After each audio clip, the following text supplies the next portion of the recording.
the other thing that I think people really underestimate is the regenerative power of this planet. Totally. Of the regenerative, like, healing capabilities of this planet. It's self-healing. It's self-healing. We just have to stop poisoning it all the time. We just gotta take a step back and let it breathe.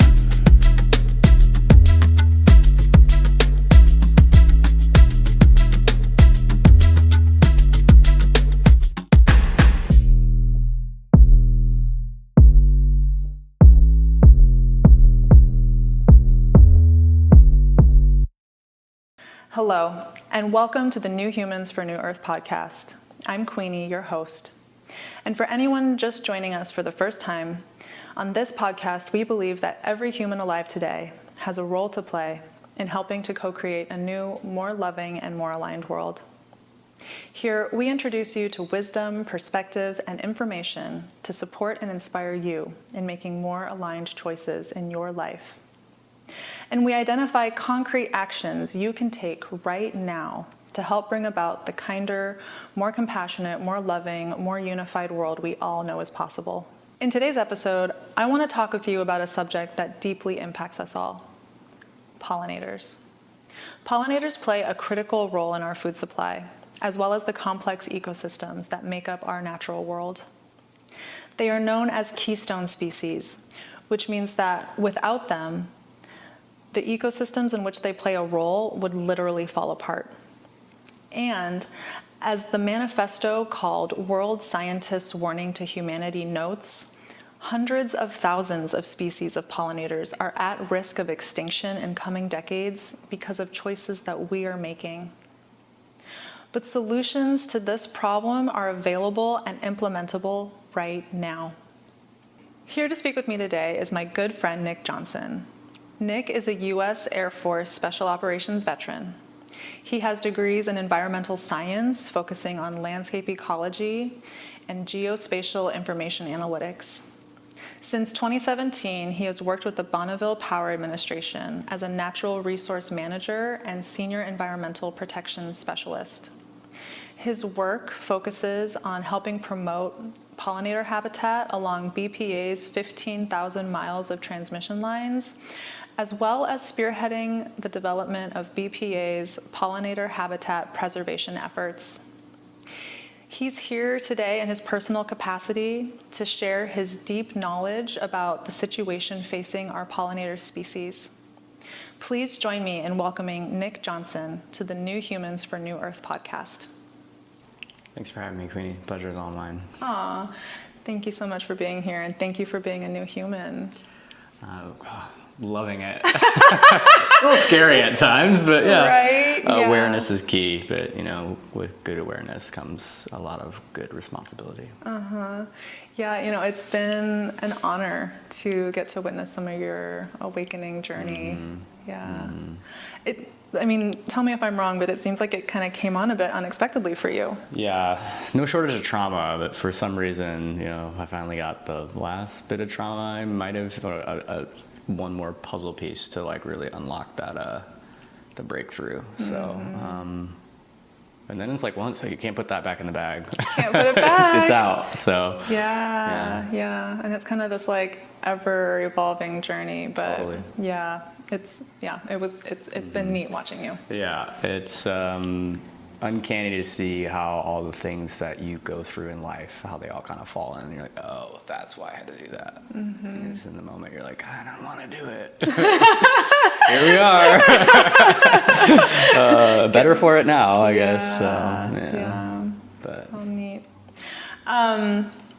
For those folks who haven't thought about pollinators since we learned about them in grade school, could you just give us a little bit of a rundown of what a pollinator is? We're talking about the birds and the bees.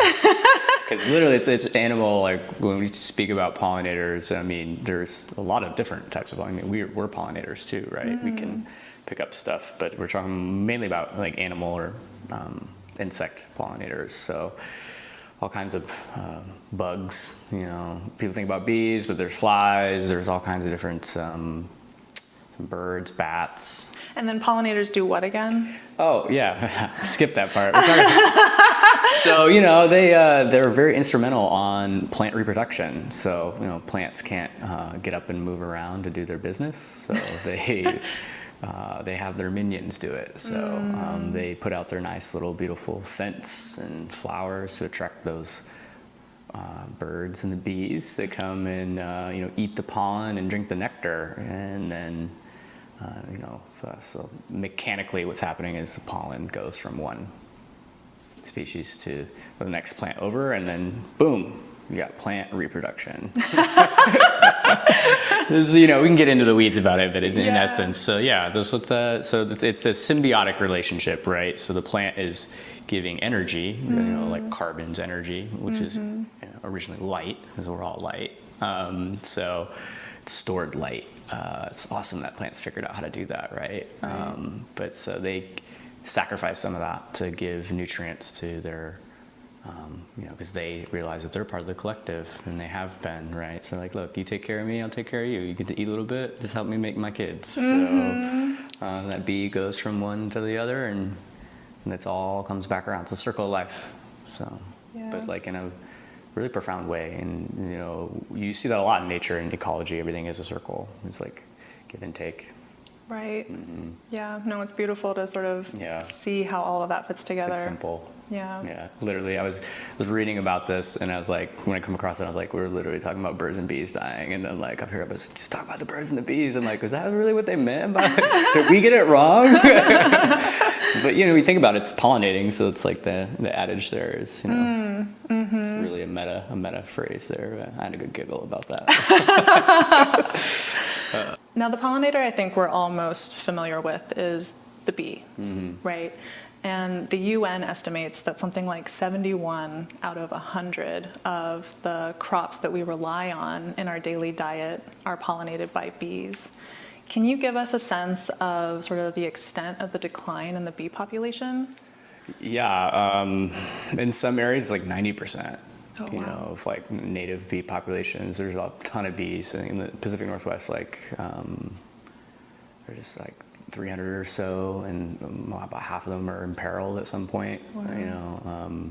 Like 200,000 or so bees in North America, and they estimate, we're losing them so fast that we're like realizing that some of these bees are actually, as evolutionary tracks happen, that we're losing them faster than we can keep track of them evolving, or they're trying to adapt to. So there's like some nuances there with the actual numbers, but generally stating is it's like pretty consistent across the board that there's massive declines in all insects, and unfortunately bees are one of them. And we're seeing it in like the European honeybees, what everyone associates with like pollinators. We bring them in, we put them in the nice little boxes out, and the honey's great. But we're just seeing colony collapse there, and some other just genetic disorders that will happen. But generally what's happening is they're getting out and eating some of the stuff that causes that, neonicotinoids, which is a fancy chemical introduced in the 80s as a safer alternative. Is actually, it targets species like aphids and that type of stuff on a lot of our seed crops. But unfortunately, the untargeted species, being the bees and others, are getting into them. It's kind of a repeat of the DDT epidemic that we saw with eagles and other raptors, with like the early 40s and then on, where we sprayed DDT over everything to increase crop yields. So. Right, and if I recall from school, like DDT like bioaccumulates and sort of those apex, I mean, the apex predators, apex species. Apex species, right, of which we are one.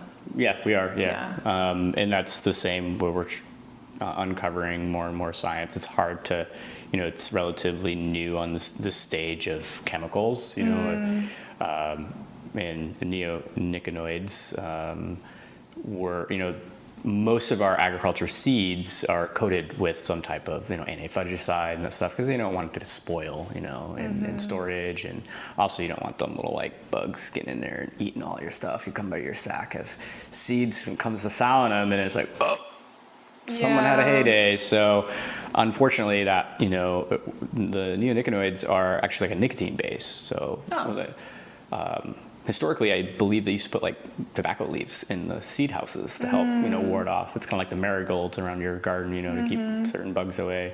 And then they synthesized it in a lab. Of course. In Switzerland. And we're like, oh, this is great, we can do this. And then, so yeah, that's kind of the gist of it. Is anywhere this product is being utilized in agriculture, you're seeing, over the course of a few decades, extreme declines in insects. Is it just neonicotinoids? How do you say it again? Neonicotinoids. Neonicotinoids.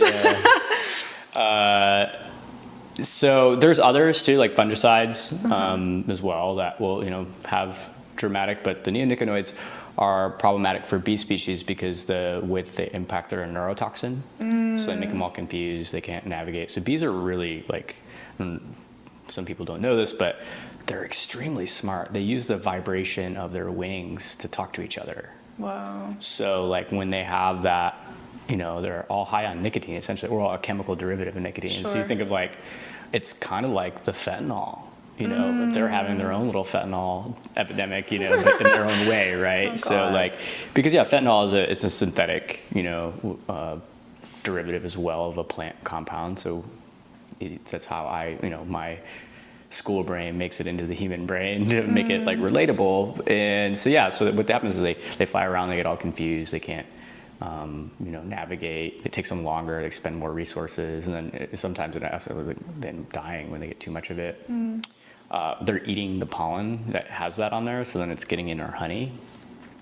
So it's like, they say that it's safe for humans at a certain level, but what's that level? When we start having it on all our food, right. You look at it like a single exposure, but bioaccumulation as well. If you're not taking, and we see this all the time, right, with weird cancers and stuff. And, the anthropogenic outbreaks of a lot of things that we classify as, that's genetic, more times than not, we're finding out it's environmental. That's kind of why I'm in the job I'm in right now, because it's like, no, this isn't, it's what you're eating and what we're allowing to be put on our food.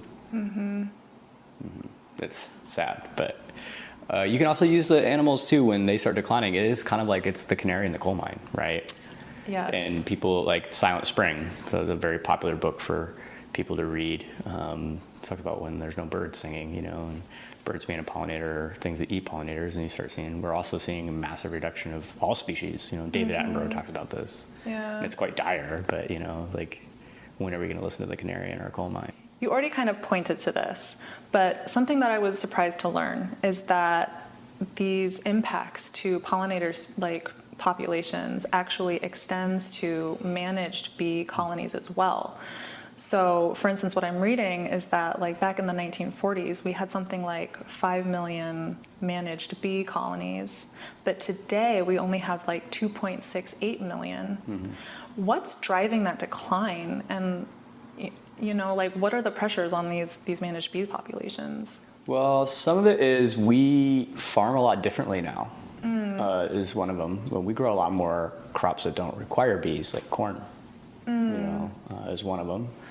And then you have wheat as well as a wind. But so you have to kind of acknowledge that a lot of land is going to more valuable crop production. So is it just like a decrease in demand? There's some of that there, but there's also the decrease of the profitability of running them because of this.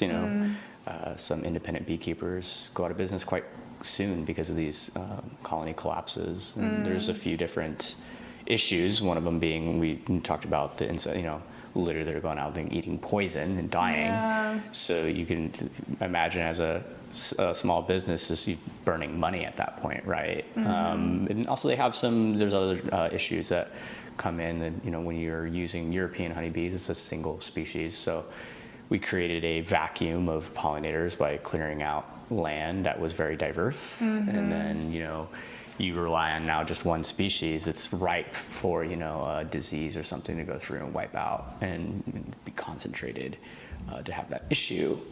So there's probably a little bit of that going on there too. Nuancely, there's those other external drivers there, but the biggest reason is most beekeepers are losing a lot of money due to the fact that their bees are eating poison and dying. Well, and you said the word diversity in there, Yeah. right? And sort of what I'm reading, right, is like one of the major drivers of the colony collapse, and please correct me if I'm wrong, right? But there's like, okay, so we're renting these bee colonies to come in and pollinate monoculture fields, right? So they're just having one crop. And one of the things that happens with monoculture or monocropping, right, is extensive use of pesticides. Yeah. In addition, the lack of diversity in the diet for the bee colonies that are coming to these monocropped fields lacks diversity, so these bees end up being undernourished. And then in addition to that, they're having to then literally fly and live and eat this food, for them food, right, that is poisoned by pesticides, by the overuse of pesticides. And so those two things together, it's like you get, I mean, and then it leads to this colony collapse, right? So you're talking about habitat fragmentation and lack of floral resources, right? Which is also something that's right there with the pesticides. Thank you for reminding me of that. I'm like, the chemicals, they're bad. Stop putting poison on everything. Because humans just not do that. You know, it's like we've created this magic thing, and like if you just let nature nurture itself, right? Yes. So you'll see that like we're getting wise about that. Where if you leave people up to their own devices, they might go to the cheaper route of using the chemicals and stuff. But really, and we've said this in other things, when you're taking the cheaper route, a lot of times a little bit of money you're saving is actually a lot worse in the future. You're like robbing tenfold in the future. So, but habitat fragmentation is also largely to attribute to those like species decline too. But projects like mine in my master's degree, looking at like how do we reconnect this, right? Because bees, they want to, if they got to fly, it's a lot of work from little guys that go from, they're busy, but if they got to go a far amount of time, they want to come back to their hives, right? Yeah. So you'll see that like in a lot of other countries, and here included on the West Coast and all across, that there is incentives for farmers to have the like crop rotations and having the wildflower meadows and stuff, because if you're having alfalfa or whatever, like that only flowers at one point, and then it goes to the seeds go to seed, and then the flowers aren't there from them anymore. So they really have to have those other resources nearby, and we kind of got that wrong in a while, leaving it just up to the market. People were like, well, I'm not gonna plant a wildflower meadow, it doesn't pay me anything, so the government has to come in, and a lot of times it's subsidized through some types of taxation on whatever entity, right? But so yeah, my project that I worked on in my master's, and what I'm working on for my employer, is how do we take land that's there, that goes everywhere. Like we have literally power lines all over the Northwest, and they act as like a little highway for species. I really appreciate that you refer to pesticides as poison. Oh, that's what it is. Because that's what it is. That's what it is. And like it's so normalized for us that we use pesticides on our crops, and those organic farmers so often will say it's ridiculous that we have to say that our stuff is organic, because it should just be that our stuff is food and the other stuff is chemical or poisoned food, basically. You buy a pack of cigarettes and there's all these warnings on it, right? Yes. You buy the chemical that they're putting in, and you can watch any of these farm shows, right? They show the trucks going spraying it. And if you look at the EPA labels and all the warnings on it, on these stuff that they're putting on our food, when you buy a bag of bread, I just read a recent report yesterday. It was it was one brand out of like all these sampled, like all had glyphosate on it, and like not to get into that, but it's like, when are we gonna have these warning labels on the bread? You start looking at some of these chemicals, and it's like, why is this company's also a pharmaceutical company, and then they're like, creating the cancer, and then what do you got to take to combat the cancer? Well, of course they're going to know exactly what drug to give you, because they're doing the research on both sides. The target species for a lot of this isn't the bees, right? It's the aphids that eat the crops. So it comes down to losing money per yield. So it's like, well, or you can lose an entire yield, people don't eat. So there is some like humans need, we need to balance it, right? But we've created this wonderful solution of using chemicals, and they're really effective, right? But in the short term, right, you get more calories, but those calories are tainted, and then there's that you talk about just, we're looking at like, ecosystem collapse. Well, what's the human, anthropogenic impacts from healthcare? Right. In this country, we're spending a lot of money on cancer. Well, right, and I mean that's what's really interesting for me, right? Is because there's like a few things going on with what you just said, right? There's this short-term perspective. How do I increase crop yields now? How do I solve this pest problem now? Yeah. Right? And you kind of mentioned earlier this. Well, these chemicals or pesticides or poisons are not harmful to humans in this sort of concentration, right? But then you have bioaccumulation. You have people who are eating food that has this sprayed on it day in, day out for years, and it's on everything. It's in your drinks. Yeah. Right, and then it's impacting our pollinator species, right? And it just becomes this like systemic problem. Yeah. And then sort of to think about it from another perspective, it's like, and to go back to something you said earlier, it's like our ecosystems are so complex. Totally, everything's connected. Everything's connected, and nature, when left on its own, left to its own devices, is abundant. So efficient. It's so efficient. It's almost like a divine entity created it. It's like, here, what are you guys doing? Literally, you didn't have to do this. You're creating problems. You're creating problems. You stop sweeping the dirt road. Just let it be a dirt road. Right.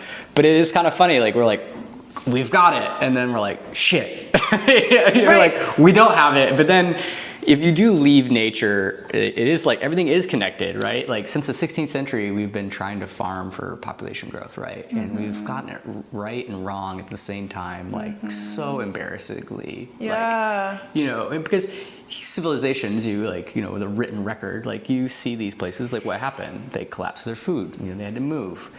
The other thing about sort of natural environments that we have removed from like modern industrialized agriculture, right? And you kind of pointed to this earlier, is like when you have these monocrop fields, they're much more susceptible to pests. Totally. Because you get one pest in there and the whole crop is lost. It's a locust, Yeah, because and you've removed like all of the biodiversity, all of the obstacles to those pests, right? Destroying that crop. And it's like we're starting to realize that this is not the way to do it. Totally. Right? But there's also very much this push to be like, well, I mean, we can just fix it with more chemicals. Yeah. It's like Dreisig is a really good writer, and I read a lot of his books in my studies. And it's like all these discourses, right? And I don't remember them because I didn't convert all that to memory. Shocker. But we think about this like human, like the discourse of, oh, we'll just engineer our way out of it. We engineer our way into it. We talk about moving these plants somewhere else. Also, like these outbreaks happen, right? Because soybeans, right?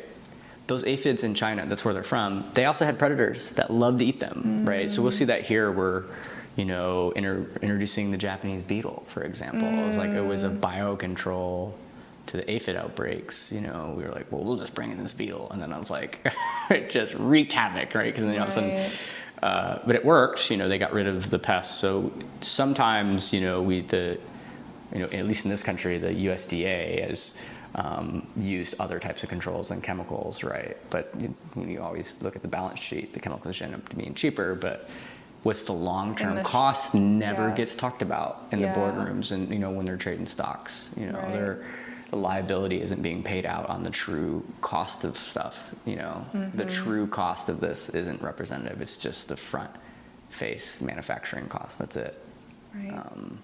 And you look back at like Dow Chemical when they, where I'm from, our headquarters, that's why I'm passionate about this, is like they lost, the dioxin. It's the largest fine they've ever had to pay. And even then it wasn't the total amount, right? But until you really start equating that into there, the chemicals are going to be cheaper, but it's artificial, Well, and you pointed to this earlier too, but it's like, so now we have these companies that are both creating the pesticides and also the medicine Totally.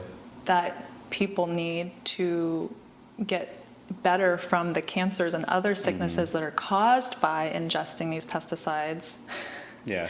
And so, I mean, in a sense, they have no incentive to care about sort of the long-term, bigger picture costs because they're winning on both sides. Yeah, you'd think the more objective reasoning would come in at some point in the Bond villain story, but and really what it comes down to is all of us working together collectively. If you leave it up to the market, it's going to screw us over because somebody's going to want to get paid and have another yacht. It's just like, unfortunately, the human condition in the current moment. Right. But there is a lot of people who care about this. Yeah. And some of these companies that are starting to realize that when they start getting hit with these fines and their yachts taken away, they're like, all right, maybe we should invest in that. And so there is some research there too. So I don't want to, it's not entirely doom and gloom, but But also consumers need to know. I mean, absolutely. Like people need to understand that it is not a choice between more expensive luxury organic food or conventional food. It's poison, no, poison. It's a choice between nutritious, healthy food that will actually lead to a vibrant life versus poison food. Absolutely. Right? And as far as like our power as consumers in the market, it's like we need to just stop supporting conventionally grown food because it is not serving us, it's not serving the environment, it's not serving the ecosystem, which we need to have an environment to live in, right? And I mean, so again, thank you so much for just calling it poison. Yeah, it is. Yeah. Unfortunately, we don't have the skull and crossbones on it quite yet. Not yet. So for my personal journey, I didn't really realize it because I was somebody that it's expensive to buy the organic. But when I was growing up, we ate organic. My dad was like, we're not putting that much. We did the things because like the traditional ways of farming in the books, this is pre-chemical adaptation. We talk about my grandpa, had these pictures of these giant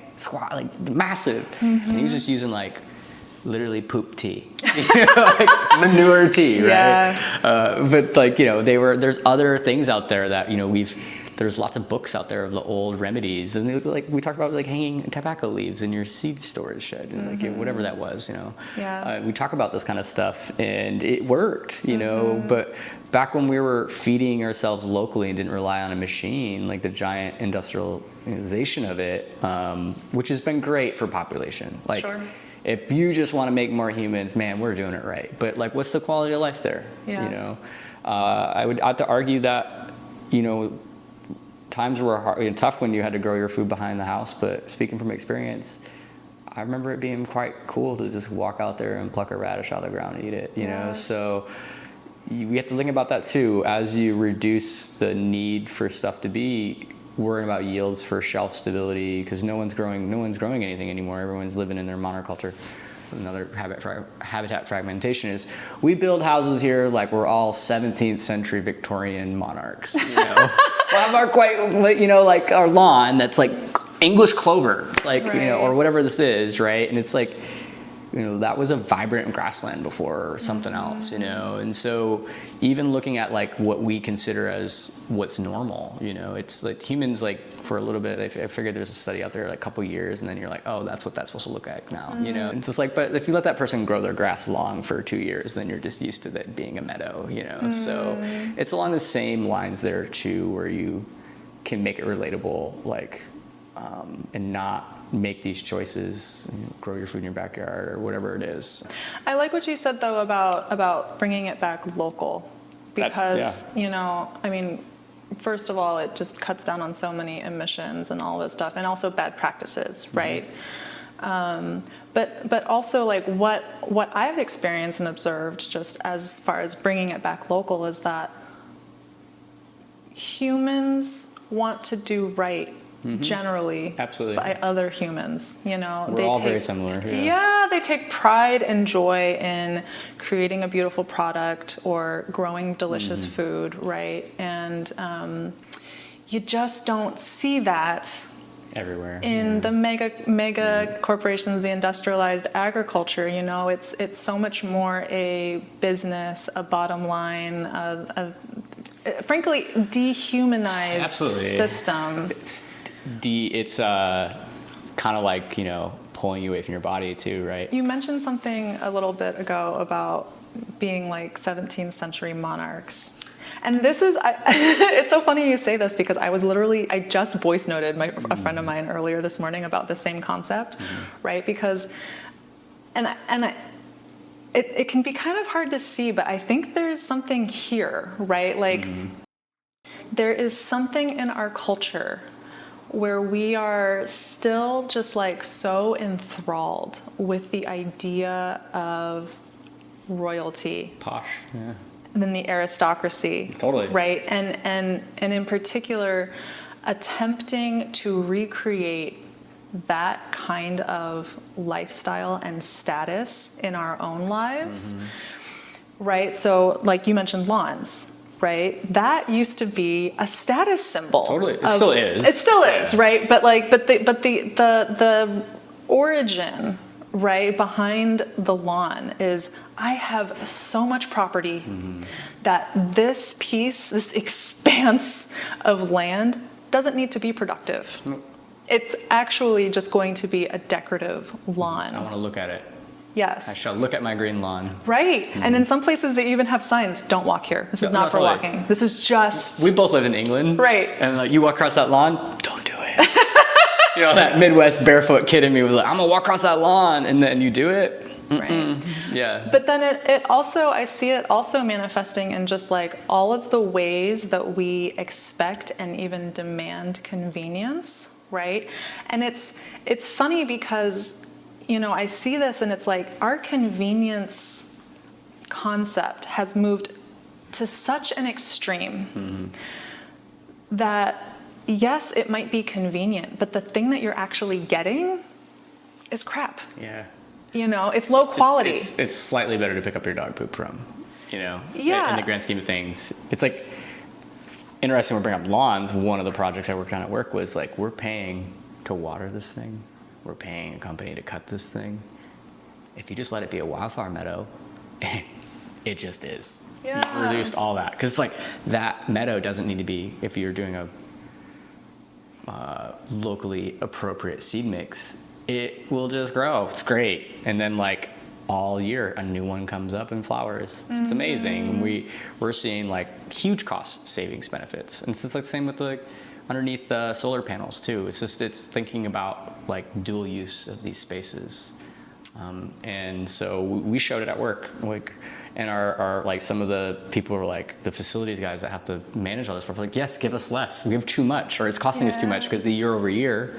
So, you know, it asks you like at what point we're seeing our economy is getting expensive, and people gonna stop having lawns because it's like some of these people you're paying to water it and you're paying a guy to cut it. It's like you're not even cutting your grass anymore. Like, why do you need it? Yeah. I think of that stuff. So it's like, you know, I don't water my lawn. I let the thing go dormant. You know, and also I don't have a lot of grass at my house, but that's also because I grew up poor and frugal. It's like, I'm not watering that. Yeah. Let it go, dormant, it'll come back. Right. So, but yeah, like it's reframing what it should look like all the time. And you know, grasses aren't supposed to be green all the time everywhere on the planet. They are in England because it rains there. It's a giant, literally garden. Yeah. But you know, not everywhere is like that. So it's like, yeah, we can't be these monarchs of, and it really does boil down to the, you know, the English did conquer the world, so to speak, and they went everywhere. So it's unfortunately the aristocracy of the French and English really did still have a lasting impact on most of humanity. Yes. And, you know, I mean, to bring it back to people's daily lives also, I mean, it's gotten to the point where, yeah, you can have your own domain. It might be like a 500 square foot, 1-bedroom apartment. And yeah, you might be able to have someone like deliver like food to your door, you know, and shoot, I mean, if you have a little extra income, you can get someone to clean it too. Yeah. You Hopefully know, it's organic food though. Fingers cost. Although yeah. it's hard. I mean, it's hard to actually make that delineation when you go out to eat. Totally. That's another thing. Yeah, we live in a bubble here in Portland. Yeah. We have a whole backstory on where their food come from. I love that. But Yeah. it's not, you're not getting that at Chili's. Yeah. And then, right? So you go out to a restaurant, they bring you your food, and then you've got like your paper napkin that barely works, yeah. you know? Like you're... You can start on that, the wax paper thing that just smears stuff around. You know, maybe you're like spending like $120 on sushi for two or whatever, but like you're using those like cheap, like disposable bamboo like chopsticks. It drives me crazy. That rant we had about like sitting down, we've just accepted that. It's like somebody at some point was like, it's cheaper, but you've lost the experience. Cheaper. And it's something about the experience. Also, once again, like when you're actually, you save that little bit of money, but you've cut so much down, and the single-use stuff, like we could talk. That's another episode right there. But the point is like there's still this residue of I want to be the aristocracy. They didn't eat with plastic forks. They didn't eat with plastic forks, and they were not eating or living in those teeny tiny little apartments that we live in. They didn't have wax paper napkins. We've gone beyond the logic of like this cultural thing. Yeah, it's great. Yeah. We already know that AI data centers use an unbelievable amount of water. But that's just one side of the AI climate equation. AI data centers need constant power, which means they can't rely on technologies like wind and solar. And on average, they tend to use dirtier carbon-powered electricity. To support AI's demand for stable power, fossil fuel plants are staying online longer than planned.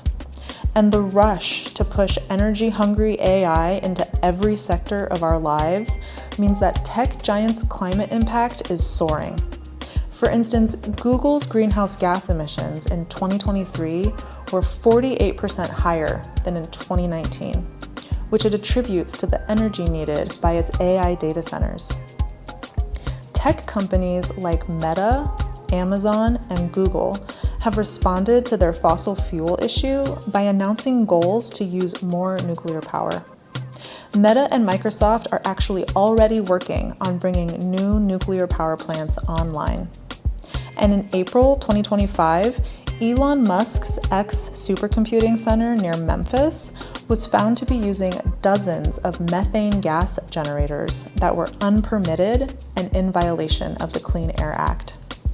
An analysis of agreements between utility companies and tech companies like Meta reveal that discounts given to tech companies are offset by increased electricity rates paid by consumers like you and me. While AI's energy consumption is the metaphorical elephant in the room, it can actually be quite difficult to get an accurate picture of the energy consumption of AI because of the global nature of the network of data centers a particular query might run through. That and secrecy. And, of course, the amount of energy consumed depends on the AI model being used, the prompt, and the output. A 2025 MIT analysis provides two helpful estimates. A smaller AI model with a text-generating prompt uses an estimated total of 114 joules, or about what it takes to ride 6 feet on an e-bike. A larger AI model with a text-generating prompt uses an estimated total of 6,706 joules, or about what it takes to ride 400 feet on an e-bike. That may not sound like much, but when you take into consideration that Google processes roughly 16.4 billion searches per day, it starts to add up. Using the lower estimate, the electricity used to generate the AI overview results for Google's 16.4 billion daily searches could power 748 rides around the Earth on an e-bike. Using the higher estimate, the number skyrockets to roughly 49,894 rides around the Earth on an e-bike every single day. So if you're ready to turn off AI overview results on your smartphone, let's go. For those of you watching on video, take a screenshot of these instructions. And for those of you just hearing my voice, We'll have these instructions in the show notes for you. So there is actually an AI-free and even ad-free version of the Google search engine. It's called UDM equals 1.4, and you can add it as a custom search engine on your phone. As an iPhone user, I had to switch the browser I was using because, surprise, surprise, the default browser Safari doesn't allow you to set custom search engines. I ended up switching to Firefox on my smartphone. Open Firefox and tap the 3 dots on the bottom right of the screen. Select Settings and then Search. Tap Add Search Engine. In the title field, I put No AI Google. And in the URL field, enter https://www.google.com/search ? Firefox -B as in boy -D as in dog $Q $S UDM equals 1.4. Then tap Save and set No AI Google as your default search engine. If you use a different browser, just search the name, the words Add Custom Search Engine, and your device name, and follow those instructions with this information. Firefox actually just made it even easier to turn off AI add-ons with its AI kill switch. Check it out. And if you're interested in turning off AI overview results on your laptop or desktop, I go into the step-by-step instructions in episode 1. We don't have to participate in the needless consumption of ridiculous amounts of energy to generate unwanted AI overview results. All right, New Humans fam, let's get back into the episode. So a theme that's been coming up for me as I go through these episodes is that we engage in all kinds of practices that don't make sense except for from an economic perspective, right? Money, short-term profit. Shareholder values. Shareholder values. So, for instance, in this case, like the USDA estimates that in 2024, producers spent something like $400 million on pollinator services.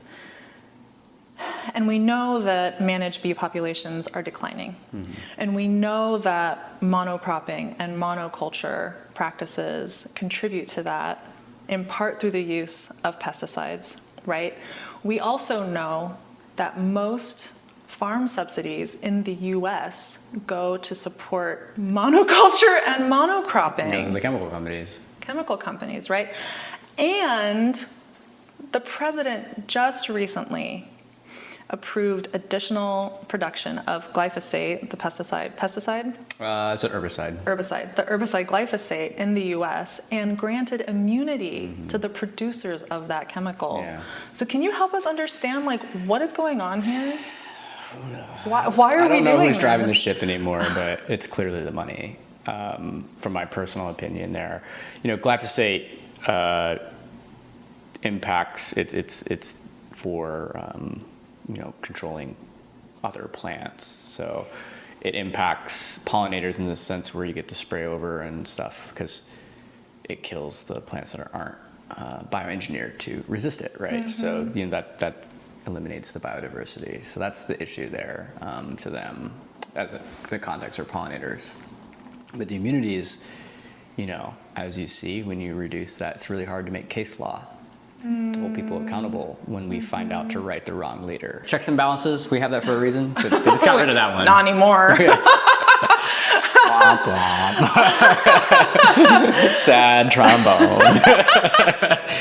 Yeah, it's interesting to see this doubling down on these policy choices that we know lead to bad outcomes. And this concept of we need it because we need to feed people is bullshit. Yeah, who are we feeding with it, really? Well, right, because first of all, we don't need to continue with conventional practices. Yeah. right? Like we have alternatives. There'll be a latency, right? Because you can't just flip a switch. Sure. Right. So, but back to like people working together. So it's like the idea here is, it's quite brazen, maybe is a good word to use there for this, like, we're going to do this, but we're going to do this, and we know it's contributing to ecological collapse. We know that it's causing cancers. We know that it's also contributing to the decline of the managed bee populations that we need. In the wild too, yeah. This is everything, every population. Right. It's not singular, but yeah. Right, and like let's just note, right? Like we have this concept like we can just shoot. I mean, what we're doing, right, is just spraying poison all over the earth, right? Something like 40% of all, or I don't quite remember the number. It's something like 40% of all habitable land on the planet is dedicated to agriculture, right? So nearly 40% of the land on this planet we are doing this to. And it's the human perspective is so interesting because we look out on this world and we're like, oh my God, it's so big. And it is. It is. And people just can't wrap their head around, like I do, because I look at it from like 1 to 10,000 scale. Right. But it's huge, massive. Right. But it's still a closed system. We are all one. Yeah. And so, we spray these chemicals year after year after year, and it just accumulates in our system. Totally. And so, I see the president doing this. And my question's like, is it like we're trying to squeeze as much profit out of this system before it fully collapses? Or is it like we actually want the population to be eating this poisoned food and experiencing the impacts of it? Maybe. I don't know. I would say that I try to look at the world through most things are inherently good, so it might just be misinformation, right? You have a lot of money influence. When you pollute somewhere on the earth, it's temporarily, it's, it might not impact you today or tomorrow, but at some point, it's all going to come back around. It gets in the water, it gets in the fish, we eat the fish, right?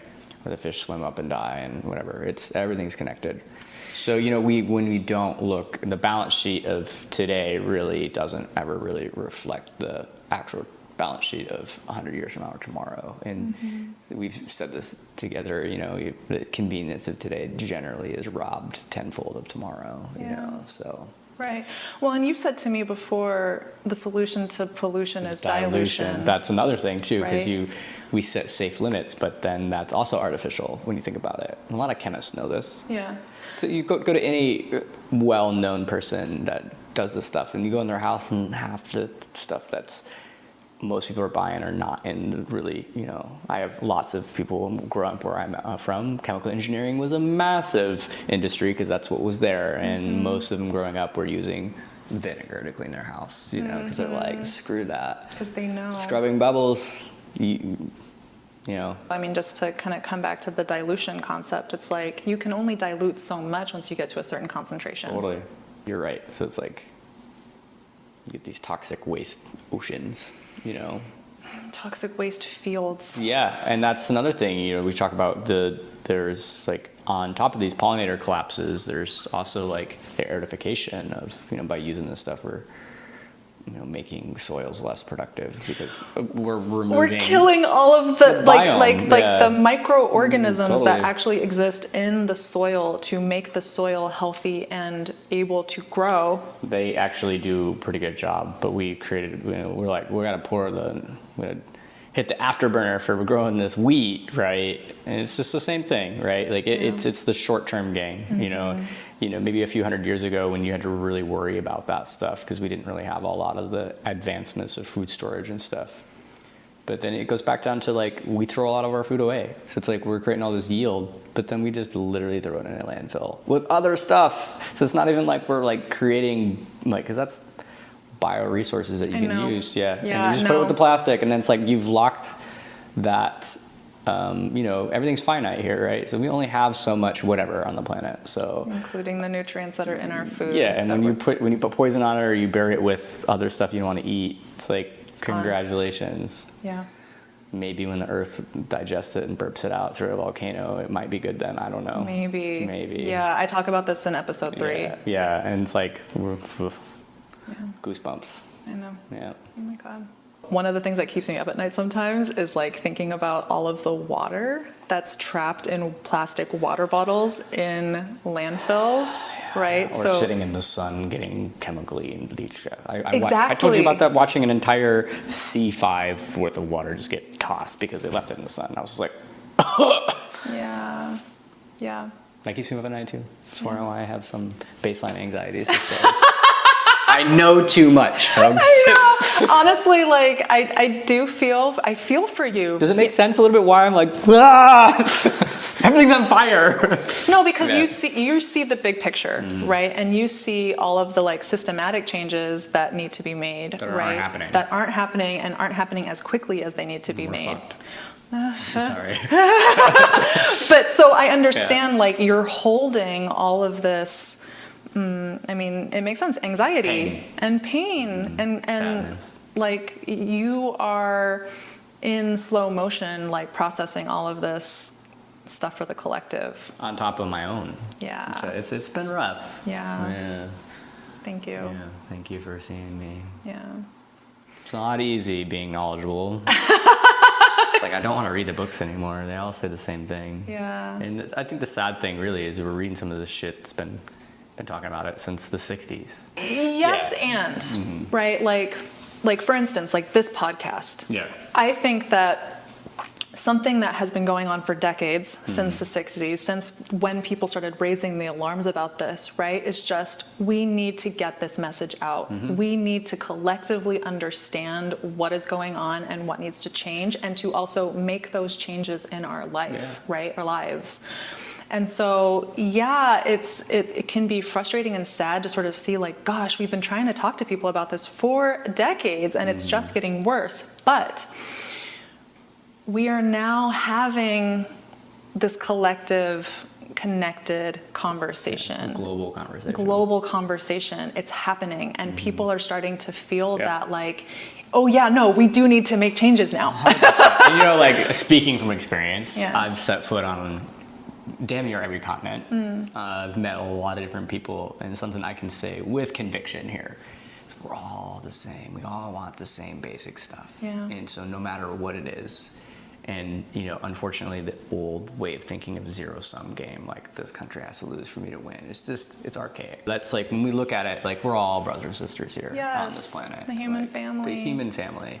And when you break it down Barney style for most folks, you want your food, you want your water, and you want your family. That's it. And I don't care which direction you wake up in the morning, what God you pray to, whatever. It's the same, And unfortunately, when we don't look at nature that way, it's like we're also on this planet as with the things that are here too. And so when we're all in balance, it's quite prosperous. And you mentioned the 60s, like there was a lot of economic prosperity there post-war, hopefully with advancements of sharing information like on these types of stuff. So we're the most informed, more collective awareness, and when we really focus on the good instead of just being you're biting the bait of the propaganda to be scared and consume, because consumption right there. There's a lot of science and stuff behind anxiety and stuff, mindless consumption. When we're all looking at each other like, I have enough. Just some, like, what does my brother need, or what does my neighbor need? Get back to that. When we're thinking on a global scale, I think it would really help this problem too. Right. Well, and it's what you just said too. It's taking ownership of where you can contribute, right? Because it's so long again we've been consumers. We've been like, someone else is taking care of this problem. They haven't been. Someone else is taking care of this, and like I'm just gonna keep going on, doing my thing. But we also have to all now, I think, what I'm trying to say, and I think we're all starting to understand this, is that we all need to take ownership of how we're plugged into perpetuating these systems, right? So this is, again, like, if you're still buying conventionally grown food, like, know that that's not an option that you should be supporting anymore, right? Like, because that's supporting the glyphosate, supporting the I can't say it. Neonicotinoids, et cetera, right? And so despite what the government might be doing, we know that we need to get off of this train. Because we can vote with our dollars or our feet. Yes. Then you're also realizing that, like, you eat less of the good food because there's more nutrients there too. You know, when the pollinators thrive, it's like we thrive too, right? Right. So, and like, eat an organic orange. Cara oranges, they're in right now. So good, yeah. So good.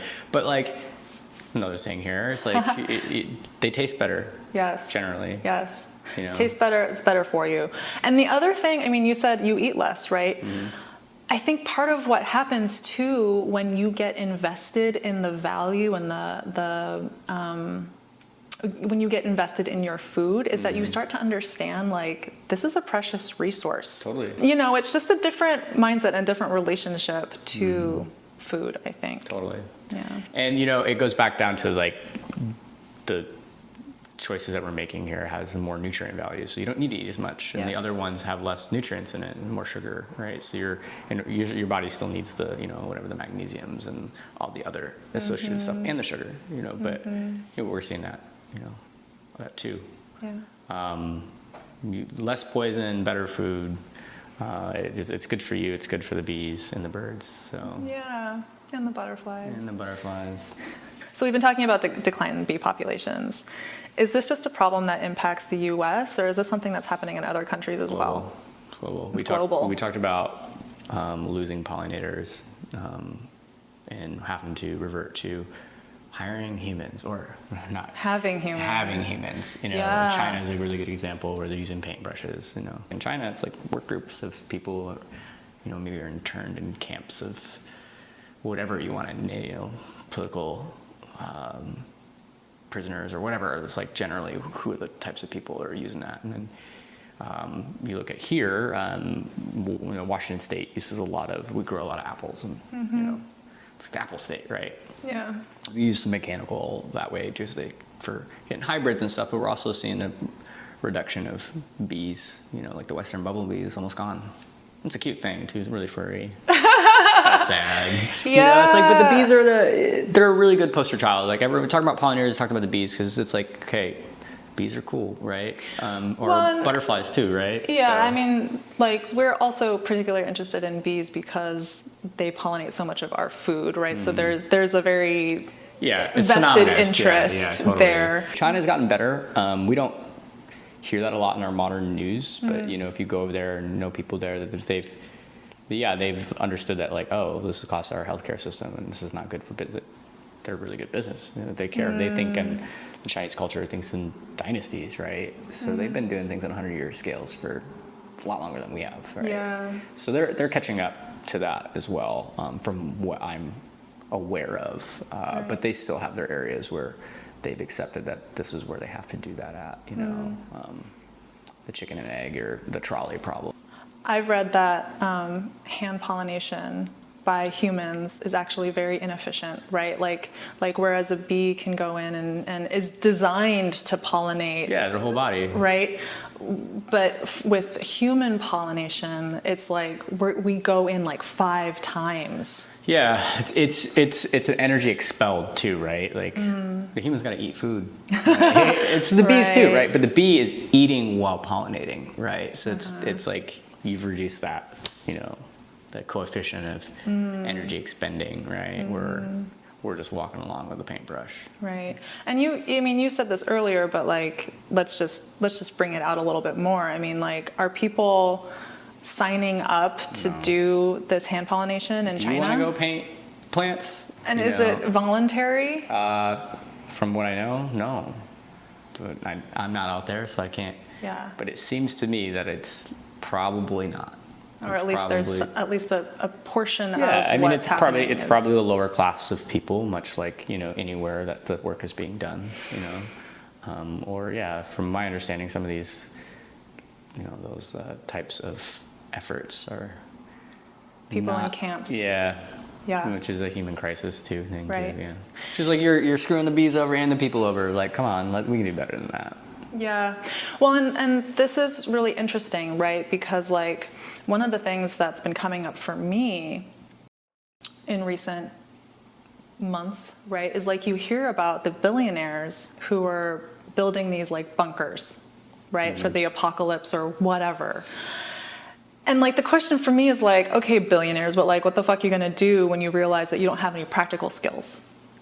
But then, right, so like you're gonna grow all your own food, but then you also see that we have ICE snatching people up from the streets, and you have the development of all of these like effectively concentration camps happening here. And so for me, I'm starting to wonder, like, and I'm not trying to speculate, but I'm kind of like wondering, like, do these pieces go together? Hopefully not. Hopefully not. Hopefully not, right? But I wonder, because we know that the billionaires and the government are right now, right? They're bought and paid for. Yeah. And so there's part of me that wonders, like, is the plan to actually put people that are in these I don't know, detention centers into involuntary labor in order to have them hand pollinate and do all their other kinds of cultivation I don't think we're things. quite there yet because we still have the populations. And look, I'm just a worker bee, what I do for work. So like, hopefully the idea is you have an educated population to not have that, know. But I don't know. Yeah. It's speculative. Like, we're in a theoretical too, right? Like this could be all just like fear mongering too. And I'm not here to do that, but I am here to say, I see these pieces. I see that they could be moving together. That scares the shit out of me every night. We know, we know that this administration has an authoritarian agenda that it is rolling out. And so, the situation we're faced with as a collective is, do we take ownership of the situation that's facing us and work collectively to address it so that whatever the fuck the administration and the billionaires might be planning becomes irrelevant because we're not cooperating with it. We're actually getting off the trolley and we're addressing it ourselves. Yeah. I don't know, my personal opinion, it keeps you up at night because you don't want it to be the more negative doom and gloom. But, there is a lot of people who do care, I think, still out there, that they're just trying their damnedest just to show up and do what's right for humanity, They're not taking a partisan approach to their jobs. They're not supposed to, So I really believe in that too. So there's folks out here who's like, a lot of it's just noise. And we still have work to do. I can get distracted on what could be, but we can also just look at what should be. Yeah. And what should be is people working together. Yeah. For the collective good. Yeah. Because when we all thrive, it's the rising tides raise all ships, right? Yes. So, because I don't want to live in a world that looks like what you were describing. I don't want it either. Yeah. I don't want it either. And I'm sure some of the billionaires don't either, if they really knew we're going to go back to that too. I wouldn't want to do that. Yeah. I mean, I think for me, it's like, we so often see in, the mega corporate, ultra wealthy sort of mindset, right? This goes also back to the president's approval of more glyphosate production, right? It's like, we just kind of keep moving in the same direction and saying like, oh, well, this amount didn't work. Let's put more on. Oh, that amount didn't, let's do it some more, some more, and there's this like, following the same pattern of behavior to its just completely absurd logical extreme, which potentially could be extinction level events where we're in a situation where we have to hand pollinate and it is not economically sustainable to do that, paying people minimum wage. That's kind of like an conundrum to think about. So it's like if we allow this process to continue in the way it's going, that's a possible future. And based on some of the activities that some of these people have been doing and supporting, I would not count it outside of the realm of possibility. I will take responsibility right now for bringing this concept into the room, right? More people need to be like you. Yeah. I would not discount that possibility, particularly against the background of what we're hearing about the building of concentration camps in this country, right? And so I just want to raise that as a possibility, not to fearmonger, but to say, do we trust these people to be driving our future, particularly when it comes to food stability and the long-term sort of viability of our food system, right? Yeah. And frankly, no. No, I don't, and so then it's like, okay, well, collective, like, let's step the fuck up. Yeah, there's a lot of people who are like wanting to do the food co-ops and this, doing the CSAs. Like, I belong to People's here in Portland. Yes. I own my own grocery store. Yes. If you want it done right, my dad would say do it yourself. So maybe that's time for that. I don't know. Yes. You say a lot of interesting things about, do you trust these people? And I guess that's a personal question for everyone, right?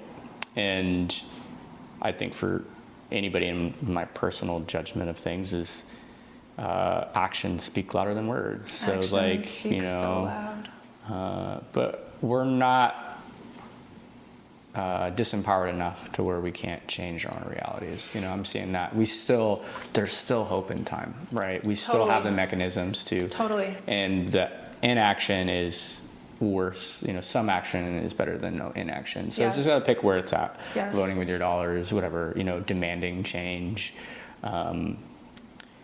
However you got to do to survive, I think is the key. And anybody, that's a personal judgment. And I think, there's a lot of, that's a very deep topic to get into. There's a lot of intrinsic barriers there, but. Yeah. Well, and I think too, you said empowered, right? Like, the reason we have felt, we are only as unempowered as we allow ourselves to be. It's a thought. It's a mental prison, Yeah. right? And the other thing that I think people really underestimate is the regenerative power of this planet. Totally. Of the regenerative, like, healing capabilities of this planet. It's self-healing. It's self-healing. We just have to stop poisoning it all the time. We just got to take a step back and let it breathe. The pandemic. We learned so much during the pandemic. We learned, if the food supply gets so bad, you vote when you just start. You might learn how to grow stuff in your house. And that might teach you that you need to buy some land. I don't know. Growing indoors for me has not been super successful. Sometimes you gotta let people just do it and learn it. Like, all right, well, that's not how you do it. So, but maybe it's time for the collective awakening, and there's folks that are the pillars like yourself to like be like, hey, I cared about this, and here's my story. Getting back to that neighborly thing. But in recent history, people are easily persuaded with whatever means. So if we're consuming information that is enriching ourselves and wise enough to know it, I think that's, we can heal. And even stopped doing stuff during the pandemic, and like the whales came back into the Hudson Bay, that was amazing. So it's like, but then we saw it everywhere, deer, all this stuff, right? And pollinators is a really good example, but it really is an ecological thing. And that's like, looking at landscape ecology, it's like you really do have to scale back out. And we're one human, but we do have a massive impact. If you think about like what one human in America is like, our carbon footprint alone, right? But when we make simple choices and changes, it radiates up. And when you add the people together, that's something is more than nothing. Thank you for bringing that up, because one of the phrases that people so often kind of come to with stuff like this is like, it's just a drop in the bucket. What does it matter? And it's like, well, think about that, because a bucket is a finite space. It's a shit excuse. Let's call it what it is. But put your drop in the bucket, and I'll put my drop in, and you put your drop in, and eventually we can water something with that bucket. we're gonna fill it up. Yes. Yeah, totally. Yes. Put it in there. Put it in the bucket. And you know what? I can never make a change. Well, yeah, with that attitude, you can't. My dad would say that. Yeah, your dad is a smart man. He's a very wise man. Yeah. But yeah, so I think you do have the power to change. You have the power to change your own reality. Mm-hmm. I'm recently woken up, so I'm learning how to do it. But it's fun because fun. I'm just gonna manifest that. I'm gonna manifest not eating poison. Mm-hmm. That was a simple one, and it took a lot of frustration of learning, and then being like. How do you feel now, though? Since you dedicated yourself more to like eating more organically, how did that impact you and your? Well, actually, I have an interesting story about this. So Sure. I was living in Europe where things were heavily regulated, and it was easier access to food. And at the time, I was doing all this cool guy special operations stuff. So it was like I was having to hit the gym a lot, right? And I was eating a lot. And then, but I was really in tune with my body. We weren't, you have a pretty strict regimen of what you can and can't do. So I was tapped in to how things made me feel. So I was in really good shape when I came back into the States. Looked like a poster child for something, right? But my diet didn't change because I was doing these workouts, and I got so sick within a few months, to the point where they thought I had Crohn's disease. Whoa. And I was like 25, 26, or 27. So not old enough to whoa. And it came out of nowhere. And I got a colonoscopy, all this stuff, went and saw a dietitian, and it ended up being food aversion, cut pork out of my diet and stuff like that. But what changed is where I was buying my food.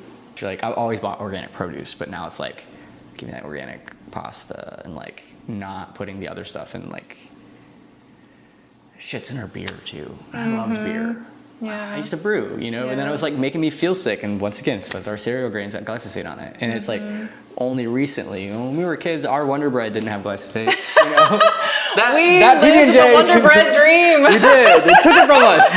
Everything else in the millennial thing, they took our dreams. They poisoned our fucking Wonder Bread. Kick me eating more, and and that's it sucks. But at the end of the day, in the last 5 years, I don't eat bread here, but I go to Europe, fat kid comes out in me because I can. And the difference is there's less poison on the food over there. Yeah. Well, right. And it's, for anyone who hasn't done this detox from the conventionally grown food, it's you might be sitting there being I don't know what you're talking about. I eat food. I feel fucking fine. Right. But you don't because it's that frog in the boiling water thing. It's you've been living so long with the inflammation and just the toxins in your system that you become desensitized and numb to feeling it. But once you get that out of your system and then reintroduce it, because I don't know, you had a craving or you were in a place where they didn't have organic food or whatever, right? You're just I'm fine, I'll just eat it. Then you can really feel the effects of it. Yeah.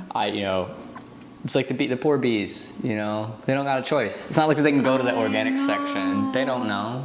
I was thinking about this, as I was getting ready for this episode, thinking about these bees, right? Okay, so we have managed bee populations.